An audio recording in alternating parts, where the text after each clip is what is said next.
Non, vos ovations ne sont pas suffisantes. Je demande de mettre le son, s'il vous plaît. Ah.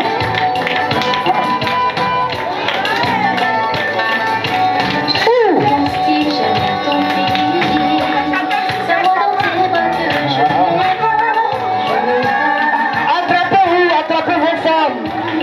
Dansons à l'unisson. C'est un jour d'amour. On a besoin des femmes sur la piste. Des femmes et leurs maris. Venez, ne vous gênez pas, venez.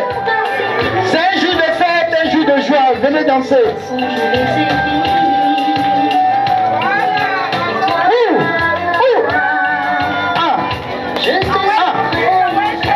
La présidente de Nouvelle-Ivoirien Côte d'Ivoire Nouvelle en abrégé Nissine, Marie-Karine Bladi, a marqué la célébration de la Saint-Valentin d'une empreinte politique forte. Lors d'un dîner organisé le vendredi 14 février 2025 à son domicile de Makori Zone 4, en présence de militants, sympathisants et journalistes, la candidate annoncée à l'élection présidentielle de 2025 a tenu à délivrer un message centré sur l'amour et le renouveau politique en Côte d'Ivoire. Fervente croyante, Marie-Karine Bladi a ouvert son discours avec une référence biblique tirée de Éphésiens 5, 25 qui dit « Marie, aimez vos femmes comme le Christ a aimé l'Église et s'est sacrifié pour elle ».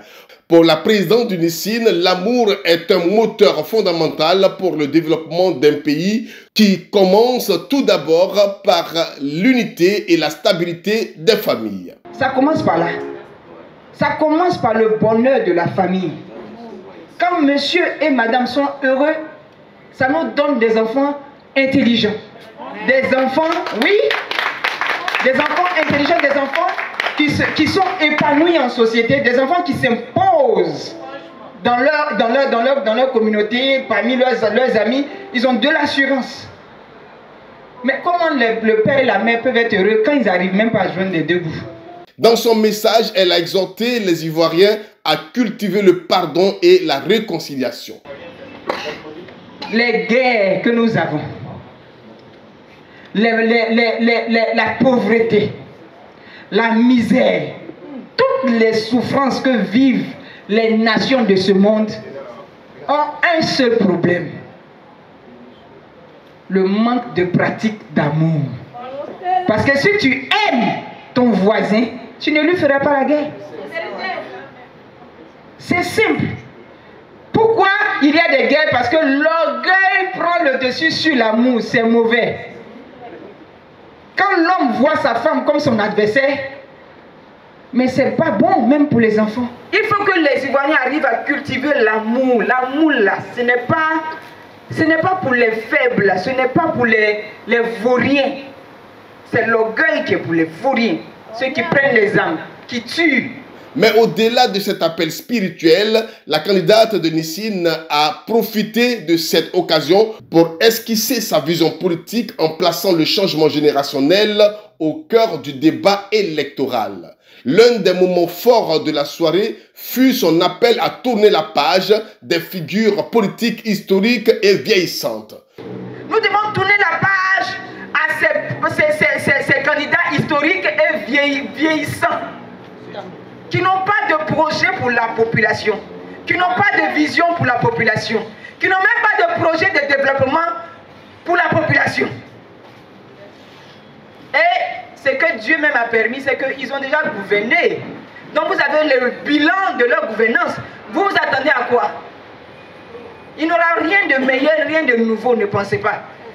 Ce que vous recherchez, qui est la bénédiction, qui est l'épanouissement, qui est le changement, la gloire, ça viendra du nouvel Ivoirien Côte d'Ivoire nouvelle. Par cette déclaration, Marie-Karine Bladi se positionne comme une alternative aux figures emblématiques qui dominent la scène politique ivoirienne depuis plusieurs décennies.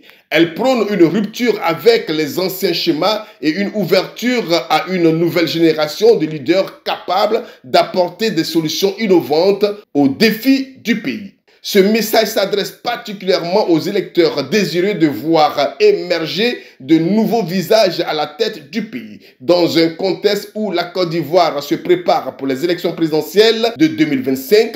Son discours s'inscrit dans une volonté de rupture avec le passé, une aspiration largement partagée par la jeunesse et une partie de l'opinion publique. Alors, pour vous dire vrai, Son Excellence Madame Karine Bladi a vraiment bien vu pour convier tous ses collaborateurs les plus proches à cet événement-là, qui est aujourd'hui, cette soirée-là est la soirée de l'amour. Et ses plus proches collaborateurs sont venus avec leurs épouses et ça fait du boom dans le cœur de ces épouses-là parce que c'est un événement capital. Alors, les messages que nous voudrons passer pour cette soirée-là, au-delà de l'amour, nous restons quand même des êtres humains sur cette terre de la Côte d'Ivoire. Avec tout ce qui se passe, au jour d'aujourd'hui, les Ivoiriens sont vraiment un peu déçus de la gouvernance que nous avons actuellement. Non, je viens, c'est ma première fois de la voir, mais vraiment elle m'a impressionnée. Son discours, en fait, c'est son discours qu'elle a dit, elle a beaucoup parlé des femmes. Mais j'ai aimé la partie où elle a dit que quand ta femme est fâchée contre toi, ne t'adresse pas à Dieu parce que la prière ne va pas monter. Franchement, ça m'a touchée. J'étais impressionnée parce que je suis impressionnée parce que c'est quelqu'un qui connaît Dieu, qui sait que Dieu existe. Je sens et l'esprit me dit que non, elle va défendre beaucoup les femmes. J'adore. Je suis venu avec mon épouse et je milite dans le parti Nissin. Elle n'a jamais pris de décision dans ce sens. Mais le fait de m'accompagner ce soir, elle a dit un mot après l'intervention de son Excellence qui m'a fait boum au cœur. Elle a dit on aura le pouvoir. Marie-Karine Bladi ne compte pas s'arrêter à cette déclaration. Des activités politiques sont prévues à travers tout le pays pour continuer à partager sa vision et rallier des Ivoiriens à sa cause. En lançant cet appel à un changement de génération, elle pose les bases d'un débat crucial pour l'avenir politique de la Côte d'Ivoire, le renouvellement du leadership national.